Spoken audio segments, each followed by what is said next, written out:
Dans l'épisode d'Un si grand soleil du jeudi 23 juin, Virgile, Fred Bianconi, avoue à Alba, Charlène François, qu'il a pu la sauver parce qu'il la suivait. Ni un ni deux, il lui demande pourquoi elle a affirmé au policier qu'Alix, Nadia Fossier, était une proxénète. La jeune femme fuit la conversation, avant de lâcher qu'elle ne peut pas en parler. Virgile lui conseille toutefois de le faire, au risque que celui qui a essayé de la tuer recommence. Alba se rend donc au commissariat pour revenir sur sa déposition. Elle explique à Yann, Constantin Balzan, avoir été payé pour compromettre Alix Dardel. Néanmoins, elle ne connaît pas l'identité de cet homme. Étonné qu'elle revienne sur sa parole, Yann lui demande des explications. Alba lui raconte alors avoir échappé de peu à la mort, qu'elle avait rendez-vous avec cet homme pour qu'il la rémunère mais qu'à la place il lui a foncé dessus. Si est-il donc pour assurer sa protection qu'elle a décidé de faire machine arrière. En revanche, elle assure qu'il n'y a aucun témoin de cette scène. Peu après, Claudine, Catherine Wilkening, informe Virgile qu'Alix va être libérée dans la journée grâce à Alba qui a finalement innocenté Alix. L'avocate sous-entend que Virgile y est pour quelque chose mais ce dernier infirme. Elle espère simplement que cela ne retombera ni sur lui ni sur sa cliente. À peine sortie du commissariat, Alix donne une interview à une journaliste de France Bleu. Elle y affirme être la cible d'accusations mensongères visant à ruiner sa réputation ainsi que celle du Senso. Elle en profite également pour passer un message à celui qui s'en prend à elle, lui affirmant qu'elle ne lâchera rien et qu'il sera démasqué et condamné. Message entendu par Maxime, Cédric Chevalme, qui se trouvait alors au bord de sa voiture. Même véhicule qui a essayé de renverser Alba. Hélène entre en contact avec Claire Savoir-Hélène, Sophie Letellier, en liberté anéantit Claire, Mélanie Maudran.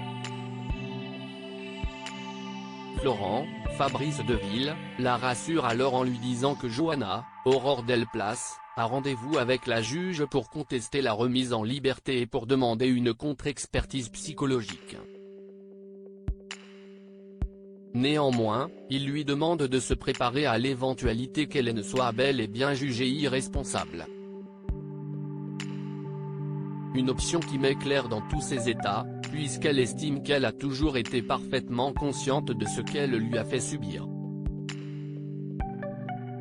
De son côté, Hélène reçoit la visite de David, Quentin Gratia, à qui elle avoue avoir honte d'avoir agi de la sorte envers Claire. Elle aimerait lui présenter ses excuses mais David ne sait pas si sa collègue est prête pour cela, étant toujours très choqué par ce qu'elle a vécu. Jeannette, Tonia Kinzinger, explique à Claire que si la juge déclare un non-lieu et qu'Hélène en fait la demande, elle sera obligée de la reprendre à son poste à l'hôpital. Idée que ne supporte pas Claire.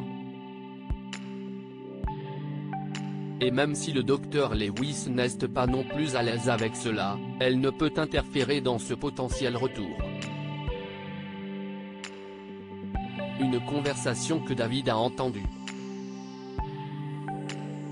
Il demande donc à Claire de se montrer clémente envers Hélène qu'il juge également victime dans cette histoire.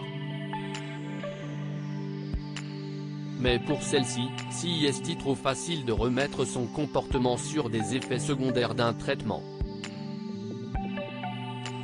La juge Alphand, Marie-Gaëlle Cal, confirme à Johanna qu'elle va décider d'un non-lieu pour Hélène.